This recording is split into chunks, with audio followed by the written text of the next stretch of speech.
प्रतिज्ञा सोडलेल्या दिसून येते भगवंतानं सुद्धा. कधी? महाभारत युद्ध बघा, कौरव आणि पांडव यांचं युद्ध ठरलं. आता भगवंतानं काय प्रतिज्ञा केली होती की मी हातामध्ये शस्त्र धरणार, देवानं प्रतिज्ञा केली. पण जेव्हा पितामह भीष्माचार्य आणि अर्जुन दोघं समोरासमोर आले आणि समोर आल्याच्या नंतर आता युद्धामध्ये अर्जुन घायल व्हायला लागला ना, एवढे टॉकेर अर्जुनानं पहिल्यांदाच पाहिले होते. अर्जुन युद्धात घायल व्हायला लागला, युद्धात घायल झाल्याला मग हो ना ते पाहिजेच लागत नाही. हो ना तुझी मुलगी रेंदाळीत नाही आणि मग ते अर्जुन युद्धात घायल व्हायला लागला. मग घायल झालेलं कोण? भगवंताला कुठे शांत बस वाटतं. देवाने काय केलं, रथातून उडी खाली टाकली, रथाचं मोडलेलं चाक घेतलं आणि भीष्माचार्यावर धावून निघाले. देव भीष्माचार्यावरती धावून निघाले. मग अर्जुनानं पाहिलं, अर्जुनाला वाटलं आता देवाने प्रतिज्ञा केलेली की मी हातामध्ये शस्त्र धरणार नाही, आणि देव तर भीष्माचार्यावरती धावून निघाले. मग अर्जुनाला कुठं शांत? गुरुजी, अर्जुनानं रथातून उडी खाली टाकली आणि देवाचे पाय धरले. अर्जुन देवाचे पाय धरले आणि देवाचे पाय धरल्याच्या नंतर अर्जुन देवाला म्हणला, देवा बापा मी मेलो तरी चला, पण तुमची प्रतिज्ञा नाही मोडली पाहिजे. बरोबर आहे ना अर्जुनाचं? मी मेलो तरी चालेल पण तुमची प्रतिज्ञा नाही मोडली पाहिजे. काय गोड उत्तर दिलं बळीराम गुरुजी भगवंतानं. भगवान म्हणले अर्जुनाला, अर्जुना अरे माझी प्रतिज्ञा मोडली तरी चालेल पण माझ्या भीष्माची खरी झाली पाहिजे. भीष्मापानं केला धनुर्धरा रक्षिले. म्हणजे चला मला मुद्दा मांडायचा, देवाने सुद्धा प्रतिज्ञा सोडलेली दिसून येते. आणि खरे बरं का, भगवंताचं विशेष प्रेम भीष्माचार्यावरती सुद्धा आहे. 2 मिनिटं घेतो बरोबर कोणाला 2 मिनिटं. गुरुजी, पितामह भीष्माचार्य आणि अर्जुन दोघं समोर युद्ध करायचे ना, तर अर्जुनाने इकडून बाण सोडायचा, अर्जुनाने इकडून बाण सोडायचा आणि पितामह भीष्माचार्यांचा रथ आहे का 10 फूट मागं सरकायचा, आणि त्यांनी तिकडून बाण सोडायचा आणि अर्जुनाचा रथ 2 फूट मागं सरकायचा. तरी इकडून देव काय म्हणायचे, वा भीष्म.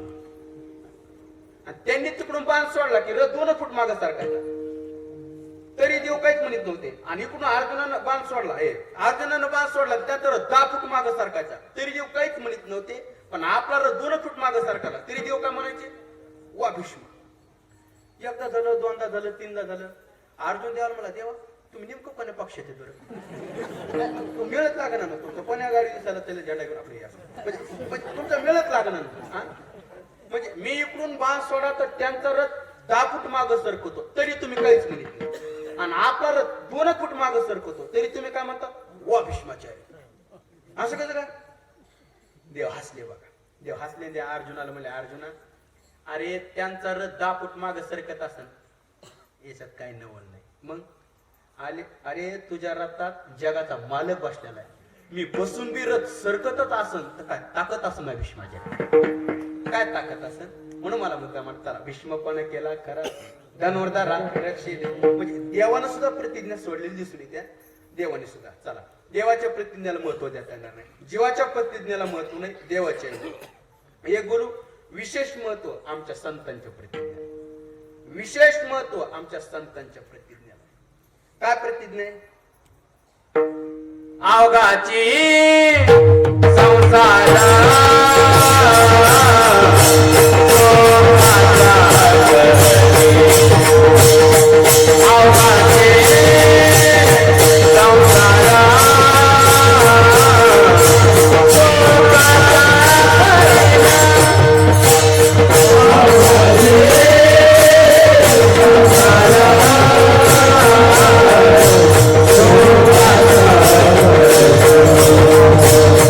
Oh,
आम्ही प्रतिज्ञा केली. संतांची प्रतिज्ञा का आमच्या माऊलीची? अवघाची संसार सुखाचा करीन. बघा पूर्ण संसार सुखाचा करीन माऊली म्हणले. माऊली नुसते आळंदी सुखाची करीन नाही म्हणले. बरं नुसता पुणे जिल्हा, बरं महाराष्ट्र, पूर्ण संसार म्हणजे आनंदाचे आवारू मांडू जगा.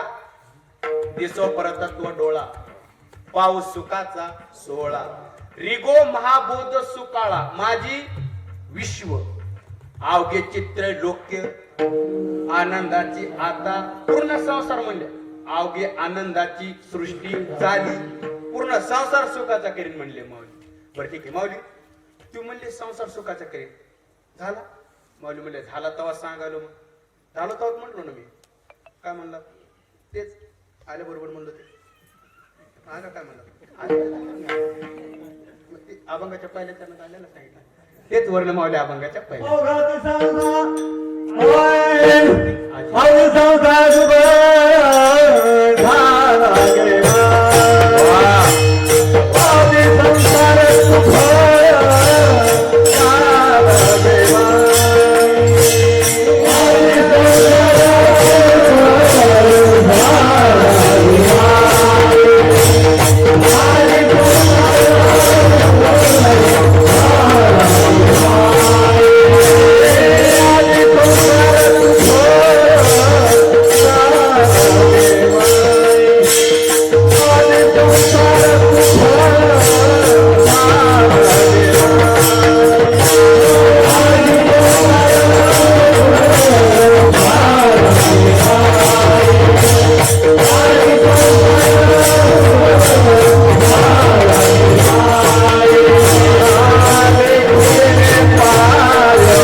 संसार सुफल झाला गे माये. माऊली म्हणतात, माऊली तुम्ही प्रतिज्ञा केली अवघाचे संसार सुखाचा करी. पूर्ण माऊली म्हटलं झालं तेव्हाच म्हटलं आजी संसार सुफल झाला गे माये. आमचा संसार सुफल झाला माऊली म्हणजे. पण तसा विचार केला तर माऊलींना संसार होता का? बरं नाही. निवृत्तीनाथ दादांना नाही. सोपान काकांना नाही. स्पष्ट बोलू, आपला संसार सुफल व्हावा म्हणून घेतलेली भूमिका आहे. म्हणून घेतलेली भूमिका आपला संसार सुफल व्हावा म्हणून विधान वापरलं. आजी संसार सुफल. सुफल शब्द वापरला म्हणजे बघा, संसार संपन्न वेगळा आणि संसार सुफल वेगळा. संसार संपन्न वेगळा आणि सुफल वेगळा. म्हणजे आता कसं, काहींचा संसार संपन्न असतो पण सुफल नसतो, आणि काहींचा संसार सुफल असतो तर संपन्न नसतो. काहींचा संसार संपन्न असतो आणि सुफल असतो. काहींचा संसार संपन्न नसतो, सुफल नसतो. म्हणजे हे नसन सोपं सांगतो. याचा अर्थ असा आहे, काहींना व्यवहार चांगला कळतो तर परमार्थ अजिबात कळत नाही, आणि काहींना परमार्थ चांगला कळतो तर व्यवहार कळत नाही, आणि काहींना व्यवहार चांगला कळतो आणि परमार्थ चांगला कळतो. कायला व्यवहार कळत नाही, परमार्थ कळत नाही. तसं संसार सुफल वेगळा आणि संसार संपन्न वेगळा. म्हणजे मी तुम्हाला दोन संसार सांगतो. दोन एक जगद्गुरु तुकोबारांचा संसार आणि दुसरा राजा रावणाचा संसार. राजा रावणाचा संसार हा संपन्न संसार आहे आणि तुकोबारांचा संसार हा सुफल संसार आहे. राजा रावणाचा संसार हा संपन्न आहे. किती संपन्न आहे सगळ्यांना माहिती. कोटे घरे जेते काशानी तांब्याची शुद्ध कांचनाची सप्तकोटी.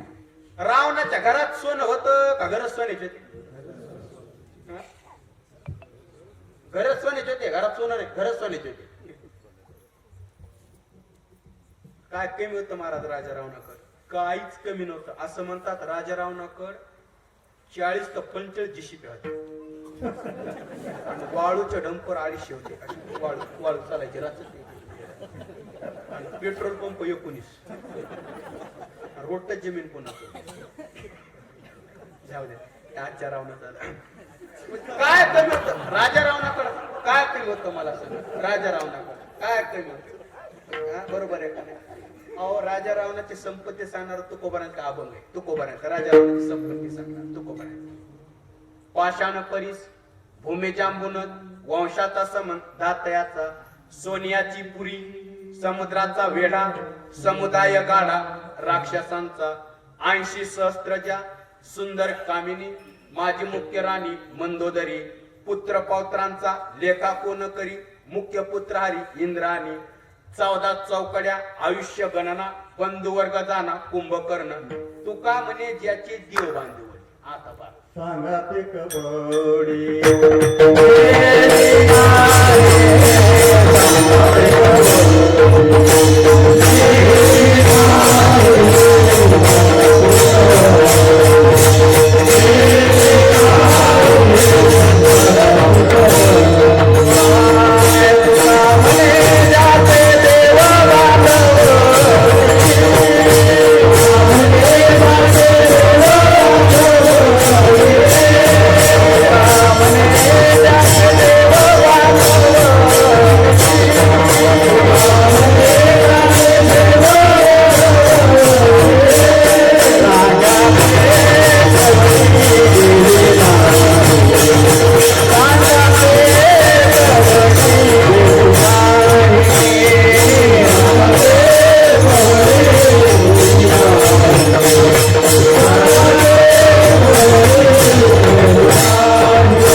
संपदा आपल्या संपत्ती पाहिजे. आता कवडी जाऊ त्याचा विचार कशाला करतात? पण एवढी संपत्ती राजा रावणाकडे. काय कमी राजा रावणाकडे? सोनियाची पुरी म्हणजे 2 पुऱ्या आहेत बघा. बेळपुरी आणि पानपुरी.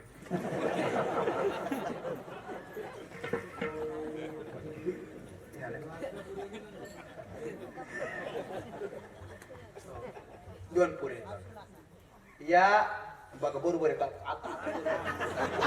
गोष्ट आहे का? 2 पुऱ्या. मनोराजा एक देवपुरी. ही देवपुरी एक आणि दुसरी ब्रह्मपुरी वास करणे अखंड. दुसरी ब्रह्मपुरी एक देवपुरी एक आणि ब्रह्मपुरी एक. अशा अनेक पुऱ्यात अमृतपुरी जाऊन लमटल्या पुऱ्यात अशा. त्याला मला मुद्दा नाही मांडत. मला मुद्दा हा मांडायचा की सोनियाची पुरी. सोनियाची पुरी बरोबर आहे का नाही? राजा रावणाकडे सोन्याची पुरी होती बरोबर. एवढं होतं राजा रावणाकडे.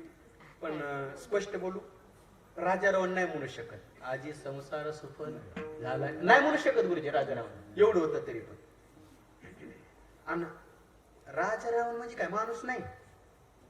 राजा रावण म्हणजे माणूस नाही. राजा रावण म्हणजे वृत्ती. वृत्ती एक वृत्ती अंतःकरणातली एक वृत्ती आहे. म्हणजे समजा मनात पाप वासना निर्माण झाली की समजायचा रावण आला. मनात पाप वासना निर्माण झाली समजायचा रावण आला. कीर्तना झोप यायला लागली की समजायचं कुंभकर्ण आला. जर मावडी समोर नाही तसं दगड पूर्ण राऊंड झाला असता. बरोबर. रावण म्हणजे वृत्ती आहे. वृत्ती आहे. चला पण रावण नाही म्हणू शकत संसार सुफल झाला म्हणून. पण गुरुजी आमच्या तुकोबऱ्यांकडे काहीच नव्हतं. पण तरी महाराज काय म्हणतात? जन्म आलो त्याचे आजी फळ झाले साधे. बघा आमच्या तुकोबऱ्यांची भाषा. काय झालं महाराज?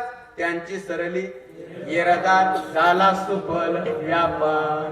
आमचा व्यापार सुफल झाला म्हणजे तुकोबऱ्या म्हटलं. राजारावणाकडे सगळं होतं पण नाही म्हणू शकत संसार सफल झाला. पण आमच्या तुकोबारा म्हणतात झाला सुफल व्यापार, म्हणजे आमचा संसार सुफल झाला. संसाराची काय व्याख्या करतो मी संसाराच्या संबंधाने. संसार सुफल झाला म्हणजे संसार म्हणजे काय, हा संसार नाही आपण ज्याला म्हणतो तो. आपण कशाला म्हणतो, हे बायका पोरं लेकरं बाळ गुरं ढोरं, आपण याला संसार म्हणतो. संत महात्मे ह्या गोष्टीला संसार म्हणत नाही. मग पुनरपी जननम पुनरपी मरणम, किती वेळा जन्मा यावी नित्य व्हावी भजी, पुन्हा पुन्हा जन्म पुन्हा पुन्हा मरण, हाच करा संसार आहे. ज्ञानोबारांनी तर जन्म मरणाला संसाराने म्हटलं, जन्म मरणाला खरं मानणं याला संसार म्हटलंय. आगा उपजणे आणि निम्मने हे सातची जग मानणे, सातची खरं मानणं. जन्म मरणाला संसार नाही म्हटलं, जन्म मरणाला खरं मानणं याला संसार म्हटलंय. म्हणजे हाच संसार आहे जन्म मरण रूपी संसार. माऊली तुम्ही जन्म मरणाला संसार म्हणतात, मग कोणता संसार सफल झाला? माऊली म्हणजे जन्म मरण रूपी संसार सफल झाला. म्हणजे त्यांची सरली बेज बाजूनी केली लाई, आमा जन्म नाही आमा मरण नाही. आम्हाला जन्म नाही आणि मरण नाही, आम्ही जन्म मरण रूपी संसार सफल झाला. बरं ठीक आहे, तुम्हाला कसं काय जन्म मरण नाही? आता या समाधानाने मी अनेक चिंतन मांडतो, धावते घेतो. तुम्हाला कसं काय जन्म मरण रूपी संसार नाही? आता जन्म का नाही बघा, माऊली नाही विचारू.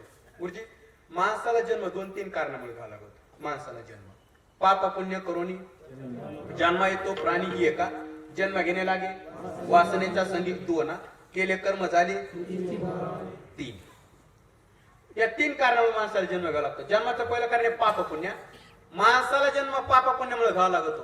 पण माऊली म्हणले आम्हाला नाही घ्यावं लागत. तुम्हाला का नाही घ्यावं लागत माऊली? कारण माऊली म्हणले आमच्या ठिकाणी पाप राहिलं नाही पुण्य राहिलं नाही. लागोने दो पाप पुण्य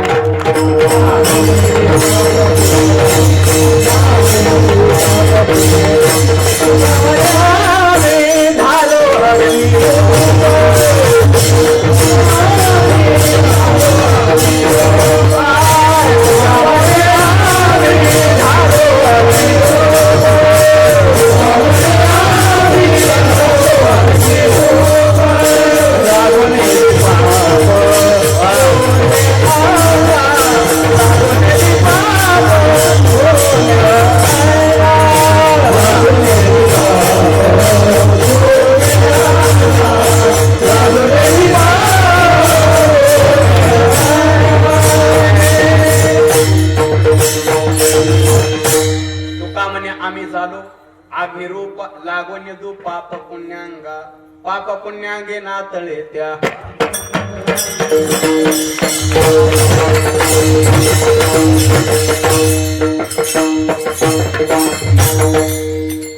झुंजारती विष्णुदास जनी पाप पुण्यांगे नातळे त्या. पाप नाही आणि पुण्य नाही पाप पुण्य लागत त्या.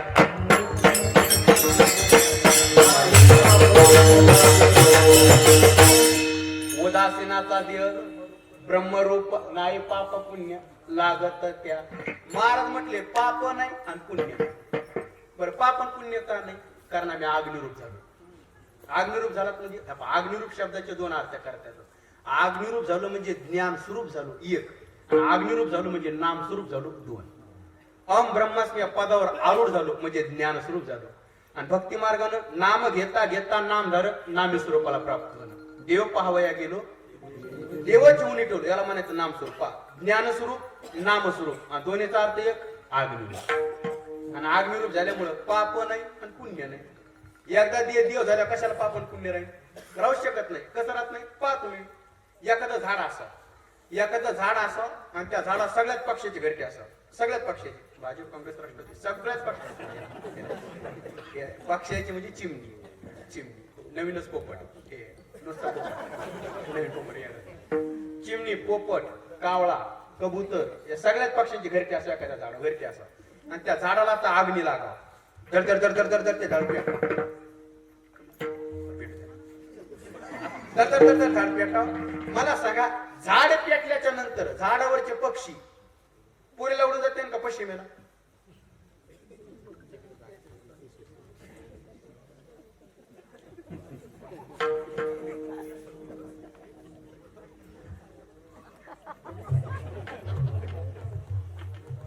झाड पेटलं झाडावरचे पक्षी कशाचं पुरण कशाचं पशी, जिकडे रस्ता दिसत तिकडे ज्ञानोबा म्हणतात ना, आगी लागली या रुखी दे कोणी सायरा पळती पक्षी. ज्ञान सायरा सायरा नुसतं सायरा, ते कोणी सायरा पळती पक्षी. पा झाडाला आगी लागल्याच्या नंतर झाडावरचे पक्षी जसं जिकडे रस्ता दिसत तिकडे पळतात, तसं अंतकरण वृत्तीला अहम ब्रह्मस्मृती आग्नी लागल्याच्या नंतर किंवा अंतकरण वृत्तीला नामचिंतनाचा आग्नी लागल्याच्या नंतर अंतकरणातले काम क्रोध लोभ हे जर त्याच्यात नवल नाही, पाप पुण्य सुद्धा राहत नाही. म्हणून लागून येतो पाप पुण्यांगा. काम क्रोध येत राहतच नाही, पण पाप पुण्य सुद्धा राहत नाही. बघा आता मला सांगा, जन्म कशामुळे घ्यावा लागू लागला? सासरवाडीच्या मार्गामुळे, पण पाप पुण्यामुळे. काल आमचे जावाला पाप पुण्यामुळे जन्म, बरोबर. पण माऊली म्हणे पापन पुण्यच नाही. पापन पुण्य नाही म्हणून जन्म नाही, आणि जन्म नाही म्हणून मरण नाही, आणि जन्म मरण नाही म्हणजे संसार नाही. म्हणून आजी संसार सुपर झाला गे नाही. का जन्म मरण नाही? आम्ही आग्निरूप झालोच नाही. आग्निरूप स्पष्ट बोलू, गुरुवारी माऊली समोर आहेत, पण एक वाक्य धाडस करून बोलतो. मनुष्याचा देह का अग्निरूपच व्हावा. मनुष्याचा देह अग्निरूपच व्हावा. का? अग्निरूप झालेला देह भजनाच्या कामाला येतो, पण जन्म मरणाच्या कामाला येत नाही.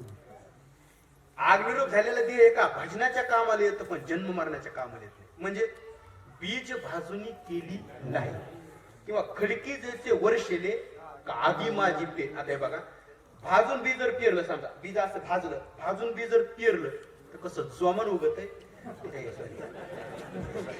ते जसं उगवत नाही तसा एकदा देव झाला, ते अग्निरूप झाला की त्याच्याकडून होणारं कर्म आहे का, ते कर्म त्याला पापन पुण्य द्यायला उद्यालाच येत नाही. का? कारण देव झालाय ना. देव झाला, देव झाल्यामुळे पाप लागत नाही, पुण्य लागत नाही. कारण कर्म जे होतं ते पापन पुण्य द्यायला उद्यालाच येत नाही. मग अग्निरूप झालेला देव भजनाच्या कामाला यायलाय ना, पण जन्म मरणाच्या कामाला येत नाही. म्हणजे